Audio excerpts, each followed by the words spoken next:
Bu makinemiz 6-5 ve 6-4 makaronlar için uygundur.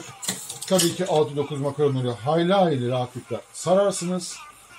Son derece kaliteli bir makinedir. Benim de önerdiğim makineler arasında Cape-Mati'yi bulabilirsiniz arkadaşlar. Kanalımıza takip etmeyi unutmayınız arkadaşlar. Kanalımızda çeşitli makineleri, çeşitli videoları görebilirsiniz. Hemen sarımını da size göstereyim arkadaşlar. Dibine kadar dolu. Görüyorsunuz. Dibine kadar dolu arkadaşlar. Dediğim gibi kanalımızı takip edin arkadaşlar. Çeşitli makineleri zaten buradan size göstereceğim, tanıtacağım, videolar çekeceğim. Yaşayacağınız sorunları size anlatacağım. Böylelikle